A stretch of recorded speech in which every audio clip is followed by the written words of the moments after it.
देखिए, हम लोग 1400 साल से एहतजाज करते आ रहे हैं, जैसे कि मजलिस की शक्ल से हो या मातम की शक्ल से हो या अपने जुलूस की शक्ल से हो। तो वही है कि अपने इमाम हुसैन का मकसद ये नहीं था कि सिर्फ इस्लाम बचाना है, इंसानियत को बचाना है, मैनकाइंड को बचाना है।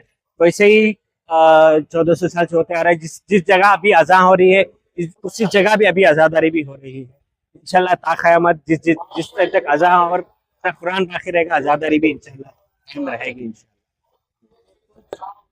को बेदार तो हो लेने दो, इंसान को बेदार तो हो लेने दो, हर कौम पुकारेगी हमारे हैं हुसैन। आज शब आशूर है। जैसा कि सब लोग जानते हैं कि जालिम के खिलाफ मजलूम की जो सदा रहती है वो आज पूरी हुई है। यजीदियत ख़त्म हुई और हुसैनियत जिंदा है।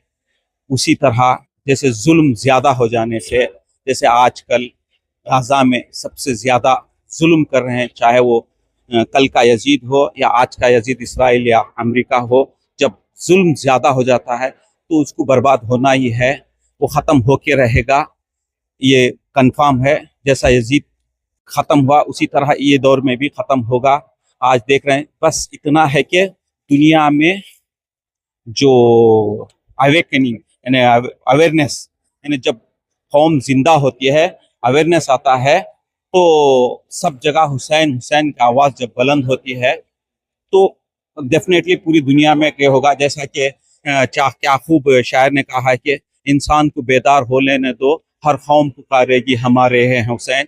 ये दौर यही है। आप देख रहे हैं कि सारी दुनिया में एक तरफ जुल्म के खिलाफ पूरी दुनिया है, एक तरफ दूसरी तरफ इंसानियत को पैगाम देते हुए रेजिस्टेंस फोर्सेस, चाहे वो इराक में हो, चाहे वो यमन में हो, चाहे वो लेबनान में हो, चाहे वो फ़लस्तीन की गाज़ा में छोटा सा ग्रुप जो हमास इस्लामिक जहाद है, उतने पावरफुल दुनिया के सुपर पावर जिस उस दौर में इमाम हुसैन अलैहिस्सलाम ने छोटा सा यजीद की पूरी दुनिया की पावरफुल हुकूमत को टकरा दिए। आज भी यही सिलसिला चल रहा है। शुक्रिया।